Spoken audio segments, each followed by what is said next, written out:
Էներգետիկա, կապ, ջրային համակարգ հանրապետության ղեկավարին ներկայացվեց արտադրական ենթակառուցվածքների ոլորտում 2011 թվականի 8 ամսվա աշխատանքների հաշվետվությունը։ Թվերը խոսում են մի շարք բացթողումների մասին։ Ջրային ոլորտում օրինակ Երևանը հանվել ծխախոտի ցանքատարածության ինքնական ոռոգման դեպք, 11 ապօրինի ջրագծի միացման դեպք է հայտնաբերվել։ Մի շարք կարևոր գերատեսչություններ պետության հանդեպ ունեցած պարտքերը ի վիճակի չեն մարել։ Արցախէներգոն մարման ենթակա 871 միլիոն դրամի վարկային գումար ունի։ Այն դեպքում, երբ ընկերությունն ինքն ունի իրեն պարտք հիմնարկ ձեռնարկություններ։ Նմանատիպ իրավիճակ է տիրում Արցախգազ ընկերությունում։ Ճիշտ է, այս տարի նախորդ տարվա համեմատ գանձումների սանդղակը ավելի քան 17%-ով աճել է, սակայն խոշոր ձեռնարկությունների դեբիտորական պարտքը կազմում է 170 միլիոն դրամ։ Սրանք այն գումարներն են, որոնք ժամանակին հավաքագրելու դեպքում կուղղորդվեին պետական կարևոր ծրագրերի իրականացմանը։ Զավեշտական իրավիճակ է ստեղծվել ջրամատակարարում և ջրահեռացում ընկերությունում։ Այն լուրջ ֆինանսական խնդիրների առաջ է կանգնած խոշոր ջրօգտագործողների մեղքով։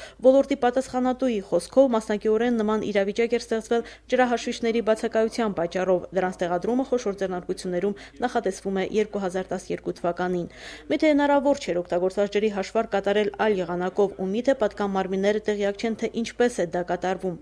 Ինչու է նման իրավիճակ ստեղծվել, ինչու խոշոր հիմնարկ ձեռնարկություններին ներվում է այն, ինչը հասարակ սպառողին չի թույլատրվում։ Նախագահի որդորմունքը շատ խիստ ձևակերպում ուներ։ Երկրի ղեկավարն իր դրգոհությունը հայտնեց նաև մատաղիս 1, մատաղիս 2 հեկերի շինարարությունը ուշացնելու կապակցությամբ։ Այն աշխատանքի ոչ ճիշտ պլանավորման արդյունք որակվեց։ Արցախեկի հետ կապված մեկ այլ նկատողությունն էլ վերաբերում էր բաժնետիրությանը քաղաքացիների մասնակցությունը ապահովելուն ուղղված միջոցառումներին։ Արցախեկի ղեկավարը դրանք ակտիվացնելու հանրարարական ստացավ։ Ամփոփելով խորհրդակցությունը, Բակո Սահակյանը խոշոր դեբիտորական պարտք ունեցողների հանդեպ խիստ վարվելակերպի հանրարարական տվեց։ Ստորաբաժանումների ղեկավարներին հանձնարարվեց գումարների վերադարձման ժամկետների վերաբերյալ հստակ տեղեկանք ներկայացնել։ Մինչև տարեվերջ իրավիճակը պիտի շտկվի։ 2012 թվականի առաջին հաշվետվությունը լինելու է արտադրական ենթակառուցվածքներինը։ Այն ղեկավարը, ով իզորու չի լինի իրականացնելու իր առջև դրված խնդիրները, կարող է մտածել այլ աշխատանքի անցնելու մասին։ Նախագահի խոսքն ավելի քան միանշանակ էր։